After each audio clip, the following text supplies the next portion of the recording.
morning, good afternoon, good evening, based on where you're watching us from. My name is Andika, and this is yet another live stream that we are bringing you. The other time we had a conversation on sex education, and today we are still dissecting the same topic. We had gentlemen help us dissect it, and today we are dissecting it with a lady, and the focus is on the boy child. Stay with me as we have this conversation. Hey, Roselyn. Hi. Thank you so much for honoring my invite. I know you had so many things to do, but you put them aside to be here. Thank you. Thank you for having me here too. It's a great honor. So, would you mind introducing yourself? Just let the audience have a feel of who you are and what you do. Okay. My name is Roselyn Andika. I'm a mother of 3 boys aged 20, 16, and 15.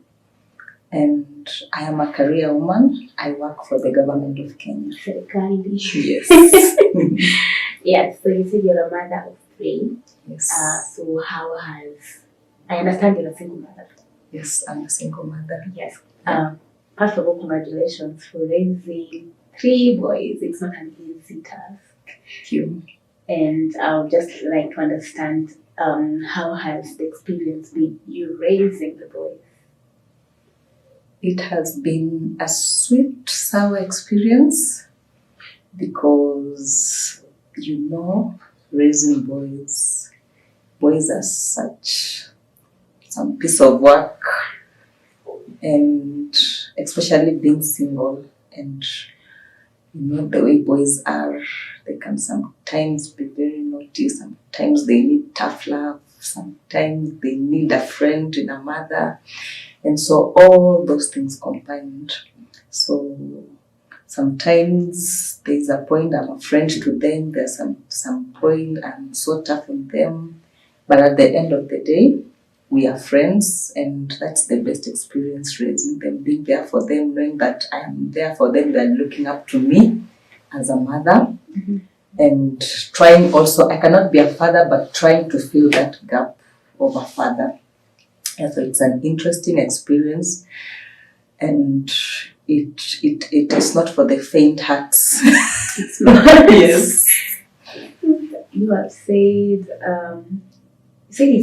raising boys is a piece of work. Have you ever gotten to a point of like, no, I cannot do this?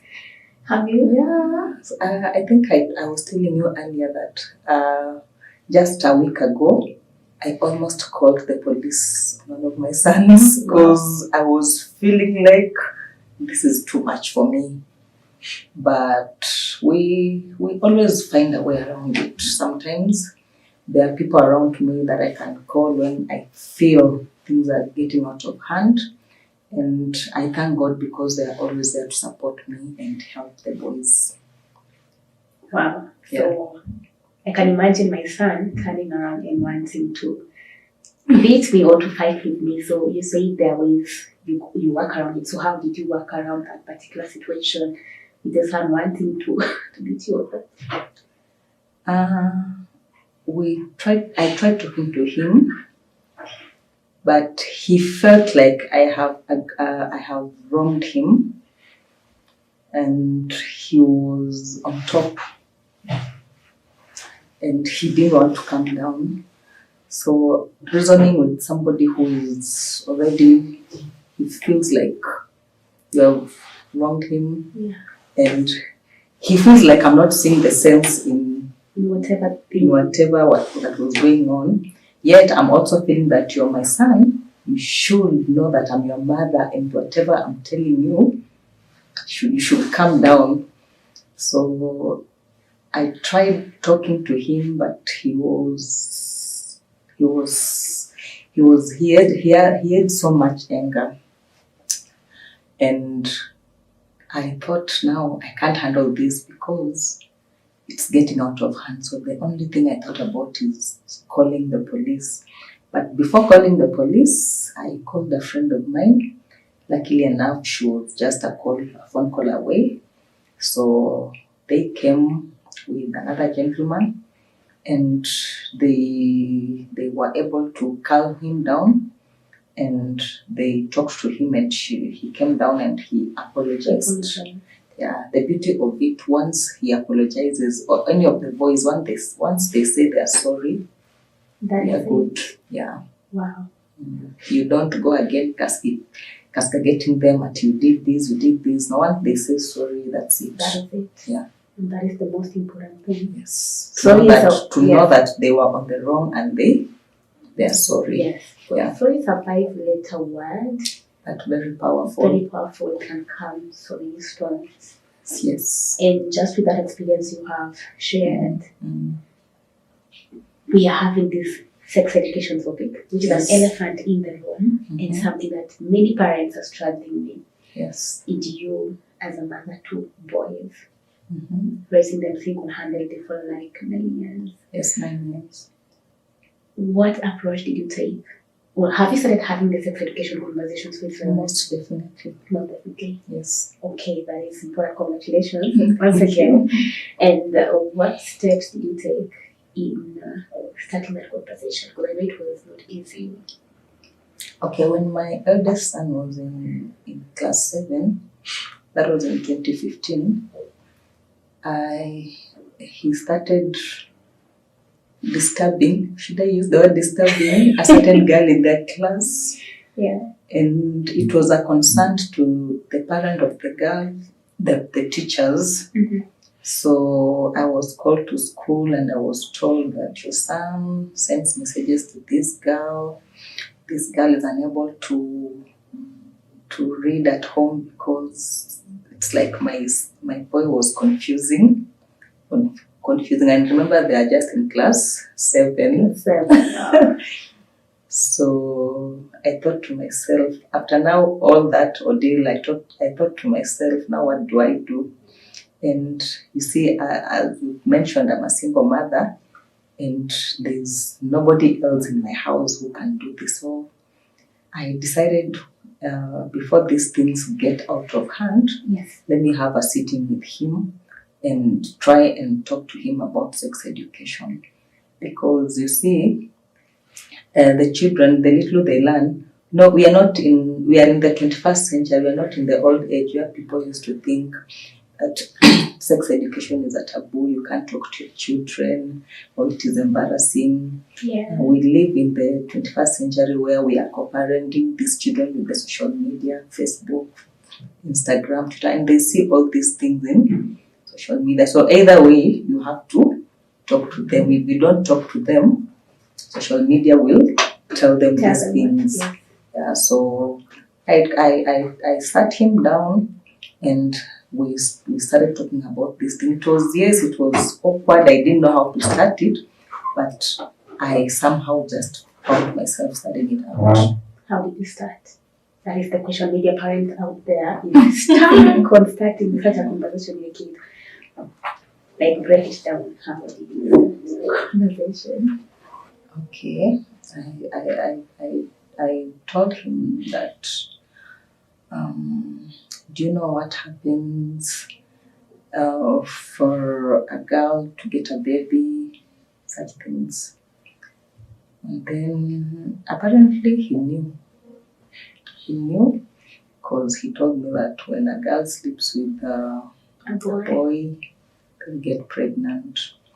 And then I told him, what time do you think is the right time for you having sex?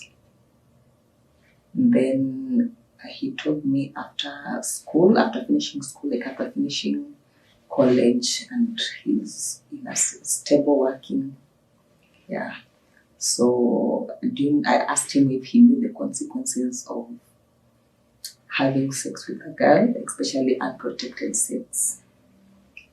Yeah, and he told me that they had learned in school that you can get a girl pregnant, or they can get sexually transmitted diseases or STIs and sexually infected diseases and sexually transmitted diseases. And I asked him if he had ever done sex. he's a resounding no. And so it told me no. And then, that's how we started the conversation altogether. And before you continue starting it, when you got that call that your son is confusing a lady, and you're here thinking my son is a small boy. How did you feel? Like, what went through your mind? Yeah, as a parent, you'll always be confused because you're thinking, to a mother, the child will always be A baby. my baby. So I was like, wow, my baby has started this thing. So like isn't he too young? Class 7. I think he was 13 13 years. Isn't he too young? Might he be a teenager? Yeah. So what are they even talking about? Yeah. Because these are 2 small children. Do they even know what they're getting themselves into? Yeah, so those were my thoughts, and to be honest, I was scared. Yeah. I understand. Okay. No parent wants to imagine that their child. Yes, nafanya tabia mbaya. Yeah, tabia mbaya. Yes. Now you have brought in the tabia mbaya. Yes. What misconceptions have you had about sex education, and which ones have you had to deal with yourself to even get to a point of having this conversation with your sons? Okay, the first taboo is, especially in our African setting, is that a mother cannot talk to, especially boys.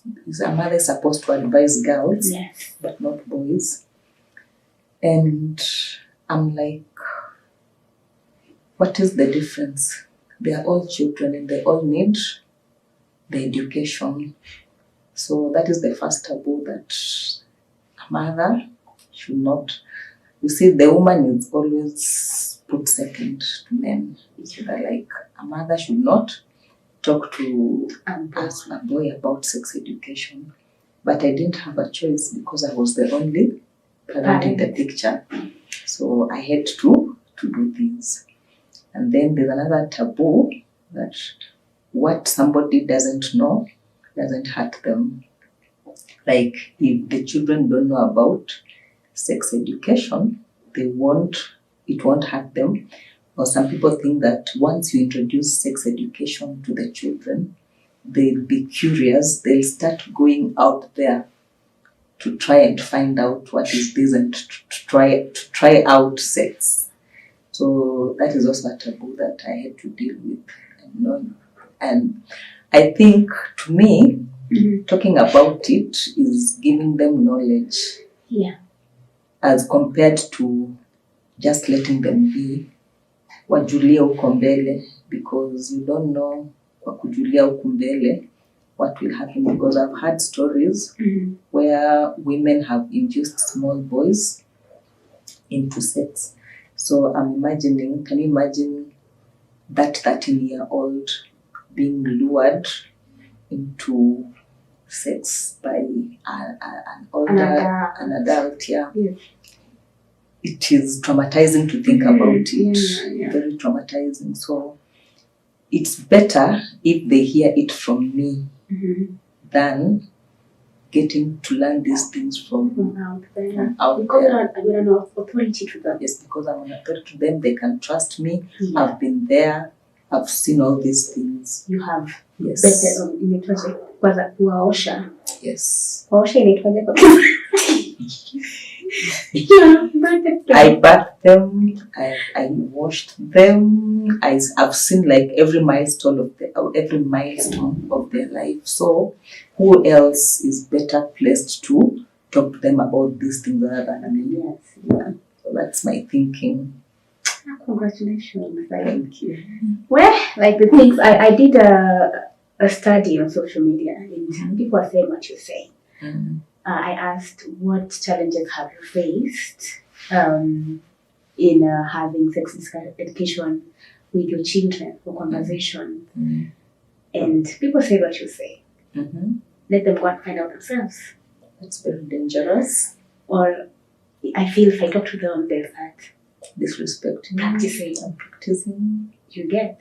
Mm. But the point is whether you tell them all these things They'll still find them out, especially in this era of social media. Yes. Yeah. So you suffer talking to them about it, like just facing all those fears and talking to them and regretting later. I wish I did. Like that thing of them finding out for themselves. My youngest, Nara, one day he came home and he asked me, "Mom, what is a scrotum?" Wow.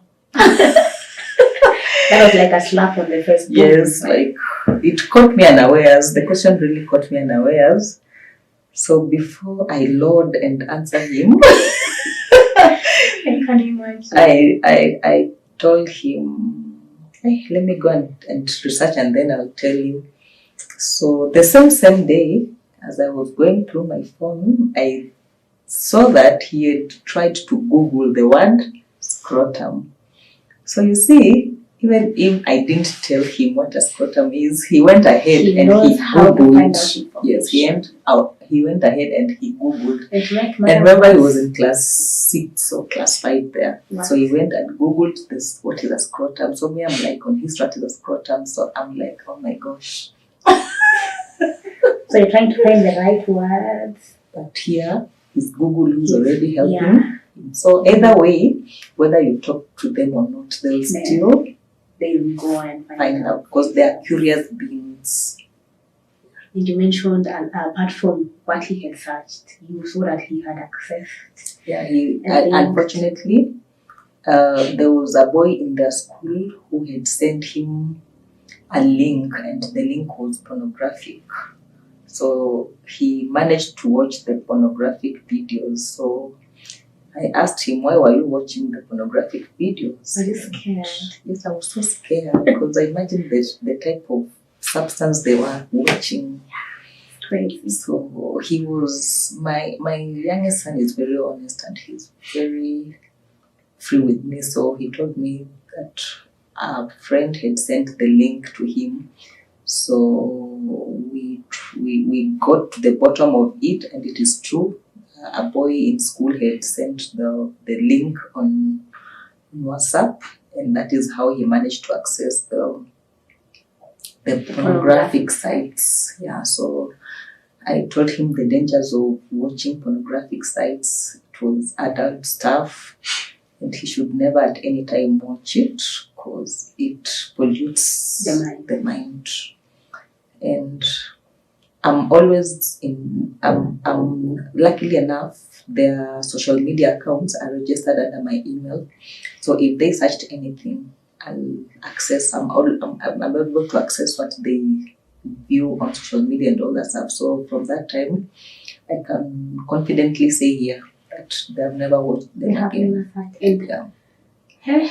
How did you handle it with the other boy who was sending the links to? Yeah, we took it to school. I took it with the teacher in school, and they were called. We didn't scold them or beat them. We just talked to them and told them the dangers about watching the sites and that. And we also involved the other parent. Luckily, they were very cooperative, and we were able to counsel the boys with love. Yeah. Yeah. So also you should know how to approach them, because if you approach them with violence, you get violence back. Especially the current generation. Yes, so you find ways around the same. So we did it with love, and they were able to appreciate at the end of the day. Yeah. You know, for us, we would pigwa must slap. I know. I know. And you would say, I'm sorry, and you not feel it, but the current generation. The current generation, the Z, Gen Z. They will even tell you they are leaving. Yes, they can even call the police on you. No. Scary times. Yes. Right. So you have mentioned something about social media. Their accounts are linked to your account. Are you the one who opened the accounts for them, and what made you take that step? Yes, I've opened for my children. Each of my children have opened for them a Facebook account. The reason why I opened for each of them after finishing class 8. The reason why I opened the social media accounts for them, the Facebook accounts, is because I knew the world right now revolves around Facebook. It's a small world revolving around social media, Facebook, Instagram, TikTok, all those things. So I wanted to teach them how to use Facebook because these are, after classes they're going to high school. And so I knew in high school some way, the way they go to gigs and I don't know what, those things that those are the things they do. They open for themselves social media accounts. And so I wanted Wakenda high school and they are hearing about Facebook. Somebody wants to introduce, they already know from so they don't the have the mother. curiosity. So they don't have the curiosity and what. So I took the step to open for each of them using my email account. And I only opened for them Facebook, but I can tell you that each one of them is on Instagram. Yes, they follow They're on me. TikTok. They watch my videos and they like. Yes. So you see, even if I had not opened for them, they would still have opened for themselves. Yeah. I always want the experiences to come from me so that they won't say that, Mom, you didn't teach us this, Mom, you didn't teach us this. So I always take the initiative. If I want any of my children to know anything, I'll teach them. Yeah. That's very important. Yes. And I understand your firstborn son, Ian, is very introverted. Yeah. Having a conversation with him is not easy. So what did you learn from him that has made you I don't know whether to say adjust, the approach with the teenagers now, because we have the 16-year-old and the 15-year-old. So from Ian, what do you learn that is helping you, guiding you in facing this in the conversation, sex education conversation? Ian has taught me to be patient because he's a real introvert. He's a person who would lock himself in the bedroom for a whole day and he's very okay. So for him, even talking to him, it's you have to get the information out of him. He'll not just tell you. He responds to what you ask him and he will not add anything more. Yeah, but he has taught me patience and I'm always encouraging him to talk to me, anything and everything that he has. Although it's difficult, but sometimes I just prompt him. Do you have a problem? Do you have this? Do you have a girlfriend? Do you have... Like recently I was asking him, do you have a girlfriend? Because you see, as a mother, also there are some ages, ikifika, you also want to see your son having a girlfriend, to know that he's normal. Okay, he had a girlfriend in class 7. So I was just jokingly asking him, so do you have a girlfriend? But he told me he doesn't have one. Are you sure? Can always talk these things to me. But he insisted that he doesn't have a girlfriend. So I can't force the information out of him. If he has told me that is it. Yeah. Because I don't also want to make him feel uncomfortable in their house. Yes. You don't want him to be uncomfortable. Yeah. Because they can easily pack out. Yeah. Kawaida polisi wasema mama yangu. Yes, mama yangu ananilazimisha nikuwe na girlfriend. Do you have a case? Oh my goodness. Gen Z. Yeah. Hey, parents for raising the kids in Gen Z, how you coping, man? The grace is sufficient. It's sufficient. And you have really cultivated open relationships with the kids. Yes. And that's why when they started developing things in the pubic areas, they could come and see. The two small ones, we are very easy with them because they are extroverts like me. So are you an extrovert? Yes, I am. They had learned about sex education in school. The adolescence, signs of adolescence. You break your voice, you get hair in the public areas, the hips for girls widen, they start menstrual periods and all that. So they were curious. So I remember it was during Corona when we were locked indoors by force. So when they are showering, my son could come and tell me, Like they were so innocent. They were telling me, Mom, I now have air in my armpits like we were taught in school. And I'm like, okay. And you're scared a bit. I'm like, okay. So my little boys are no longer little boys anymore. They are now growing. Yeah, and they would even tell me they have an Adam apple. So for them it is a little bit easier to discuss this matter as compared to my firstborn. Yeah. And did he say what he spent the money on? Nara. Said Mm. he called asking for more pocket money, yet you had given him enough money. But he went. Oh, recently he called me. So he told me that he went for a funky, whatever that means. And he had used a lot of money buying stuff. So I was asking him which stuff, so I can be yet to buy friends, because they had gone to a girls' school. So I don't think he would buy for a fellow man, a fellow boy. You know, the way he said, kwani mimi ninunulie mwanamke mwenzangu kitu. That's what he said. Like, you know, the way men are. Yeah. Yeah, so he had to buy stuff for some. So because we are easy with him, so I asked him, man, ulikuwa unanunulia wasichana? Akaniambia ni mmoja tu. Yes, so he has a girlfriend. I asked him, is he a girlfriend? I said, no, he's just a friend that wanted me to buy her something. But we all say that. He's just I know. Because, okay, he's a goalkeeper in the football team. Footballer. Oh my God. Mm-hmm. Football and girls and what. Yeah, but I'm always telling him to be careful because he's still in school. Not to do some things until a certain age. Yeah. Okay. So you're really inculcating in them the boundaries. Yes, the boundaries. How far they can go. Mm-hmm. Mm-hmm. Okay. And consent, have you handled that? Consent. Like if it is okay. Like how far can it get?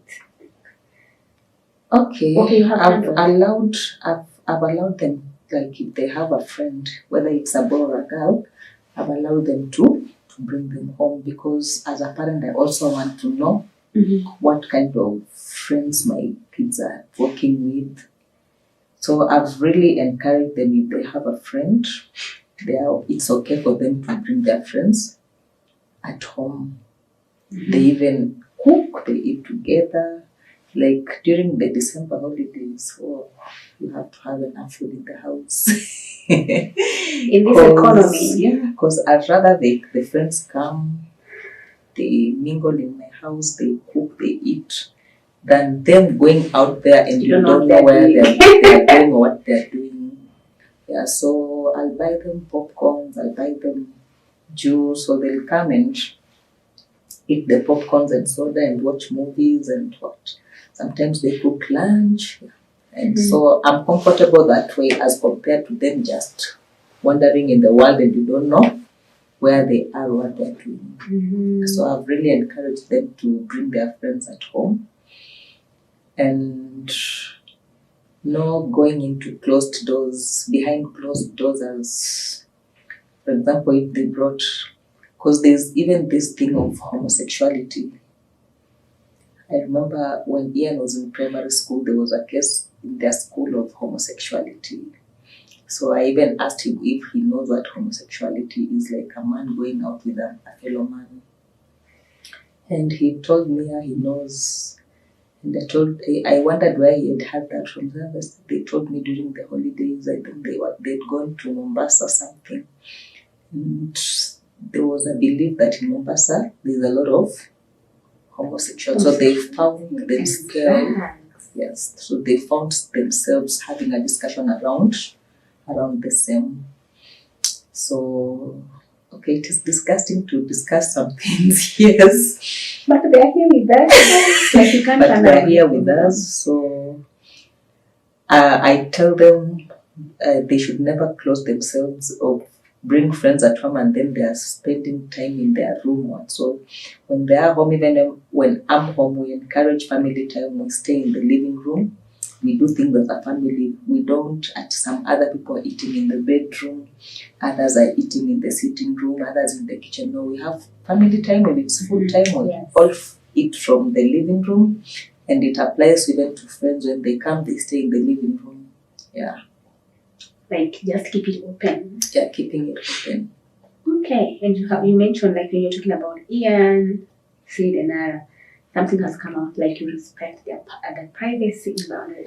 They wrote on their door, knock before you enter. The big mouth. That's making me feel like it's you because my house. And on the bedroom door, knock before you enter. They don't clearly that message is for me. You just do a camera, like it's your house and you're the only other occupant, so they're not telling you. Okay, of course, it's me they were telling. So how did you? No, I just understood that now big boys and they would like their privacy. Yeah. Just the same way I would like my privacy in my bedroom. It's the same way with them because now they are now young adults. So I respect. I knock before I enter. They also knock before they enter my bedroom. So it's a two-way. Yeah. And what do you think is the importance of that? Because another parent would like go harm on them. This is my house. You cannot. What is the importance of respecting their privacy and boundaries? Yeah, you make them confident in themselves, and then you see, I'm not only raising boys, I'm raising men who will be fathers in the future, husbands. So I want, even though there is no man in my house, but I would like them to see how things are done. Yeah. Like you cannot just walk in somebody's bedroom. What if you find them naked dressing? So you have to knock before you enter. So as much the way I want them to respect my privacy, so I didn't feel like they had offended me or anything. I just thought, my boys are no longer small boys. At least they are maturing up and they even know that these things should happen. I think you've seen when you go there, very in blue. Yeah, and they're very responsible. You have done a good job raising them. Congratulations. Thank you.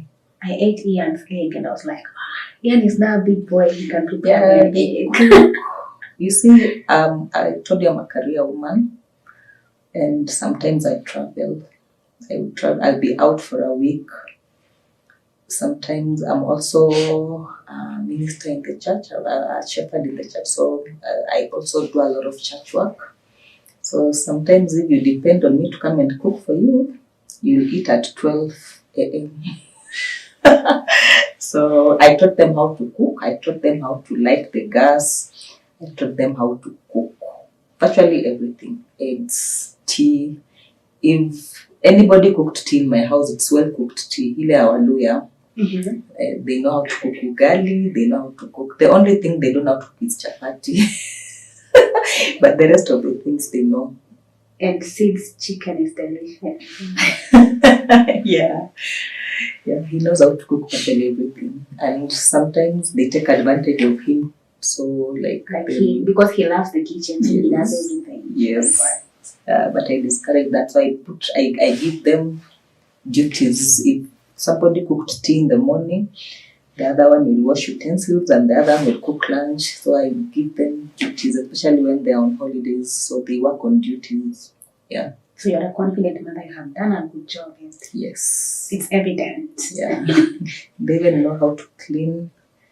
They know that it's Thursday, they have to take the trash out. They know that when the day back comes on Saturday to wash the clothes, they know they're the ones that take the clothes in.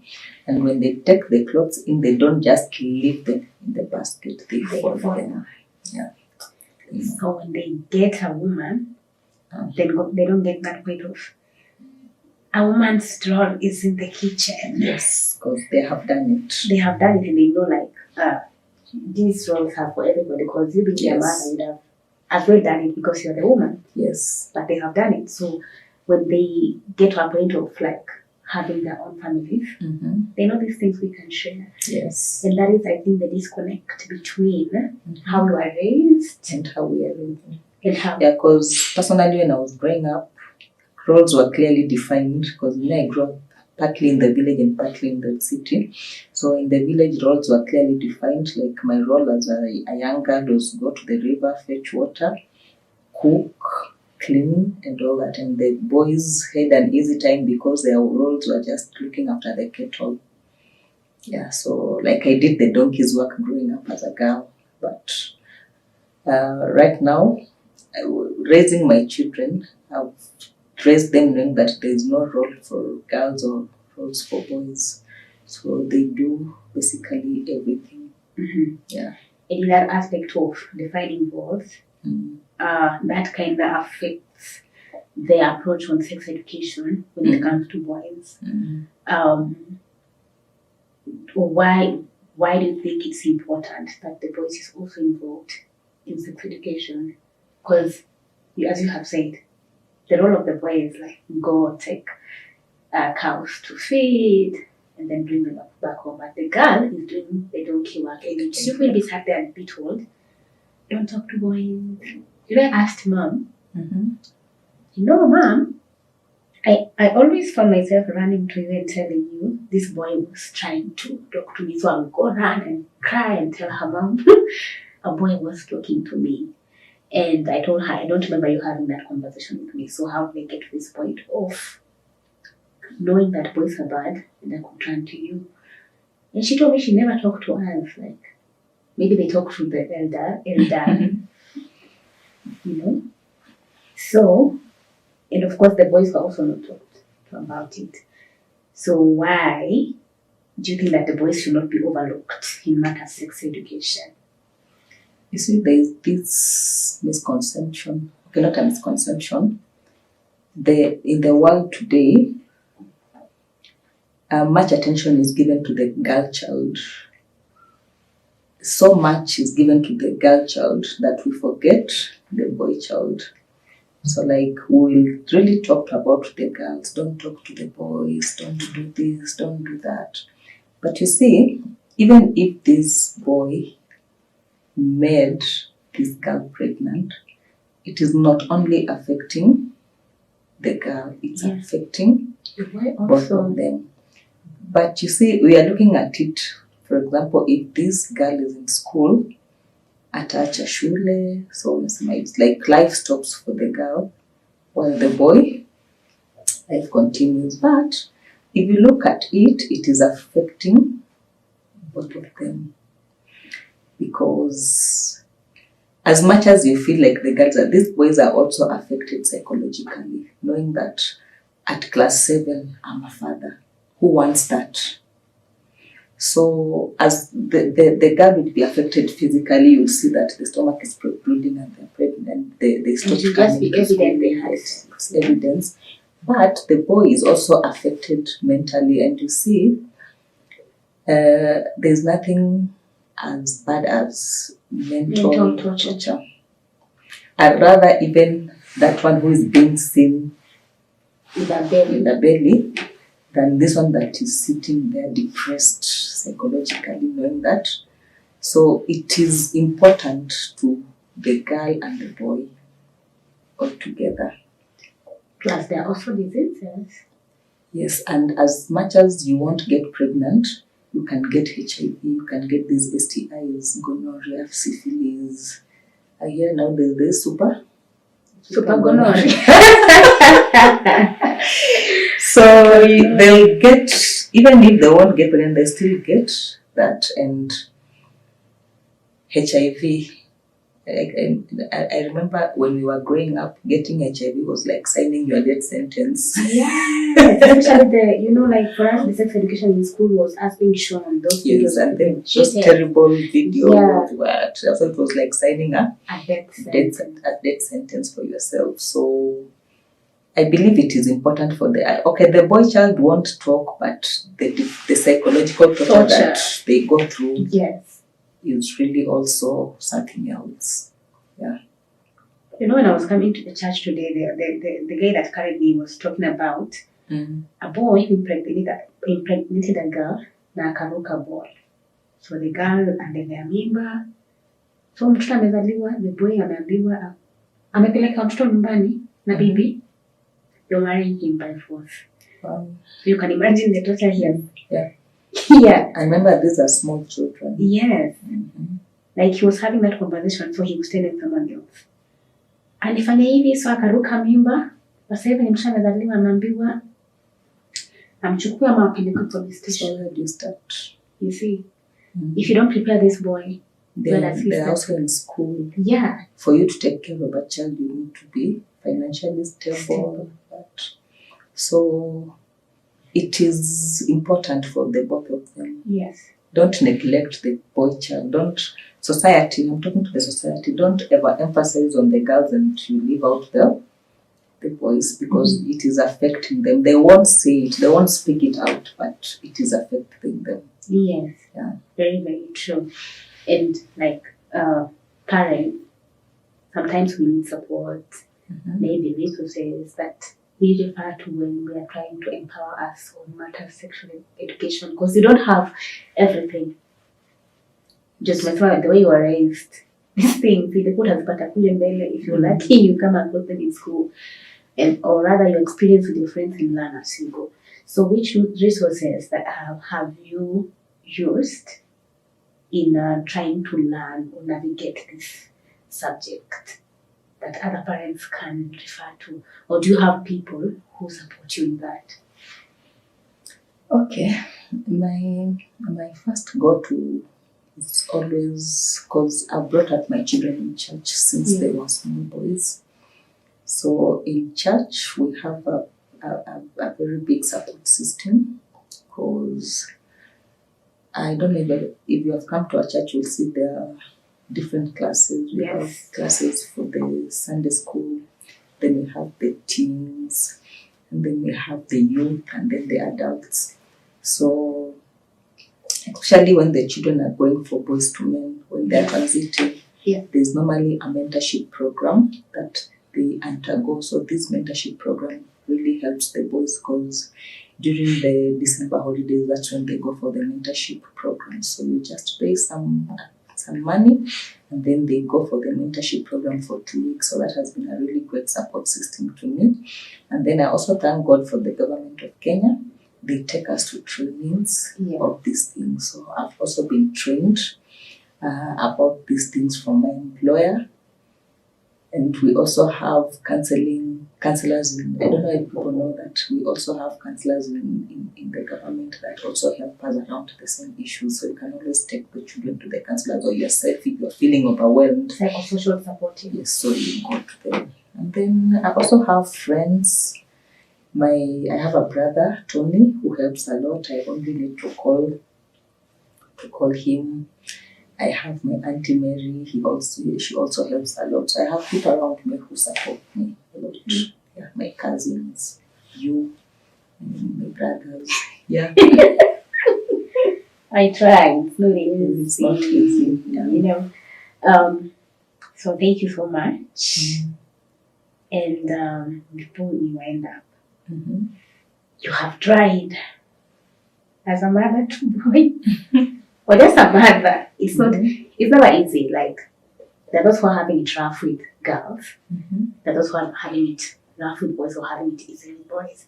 So you have navigated the murky waters, and now you have gotten to a point of having those open conversations with the boys, and they can come to you and tell you, "Mommy, this is what is happening." So to that parent, to that mother, whether single or married, who is raising sons, introverted, extroverted, what word of advice would you give to them as a mother who you're still in that process? Not like you have gotten married. What I'm always telling, because a lot of people ask me that question, they are very strong. That question. So I'll always tell anybody who asks me that, make your children your friends. Don't draw them far from you. Just make them your friends. Be firm. Yes, by making them friends, I'm not telling that don't correct them or what. Just be firm, but let them be your friends. Because even that, my son, who I was telling you that I almost called the police on him, he's my best friend. It's only that sometimes he snaps. Yes. So even after having those confrontations, at the end of the day, he'll come to me and he'll tell me, Mom, I want to pray for you. Mom, He please, prayed please. for me and he said I should get so much money Yes. today. So I'm authoritative, yes. Very affirmative, yes. But still, I'm still their friend. So whenever they have anything, they'll run to me first before running to Someone else. Yeah, or running to social media. So cultivate friendship with your children. That is the only thing I'll tell any parent or anybody asking me about that question. Thank you so much. It's been a really engaging, thought-provoking conversation. Mm-hmm. And I hope you will come again when we call upon you. Thank you so much for having me. Yes. Mm-hmm. There's this other elephant in the room, Mm-hmm. eggshell parenting. And I know you'll be very instrumental in that. Yes. We shall be handling that very, very soon. Thank you. So thank you so much. Mm-hmm. And I'm sending you love and light. Thank you. Amazing. Thank you so much. Yeah. Okay. Thank you. Yeah, so that is it for us.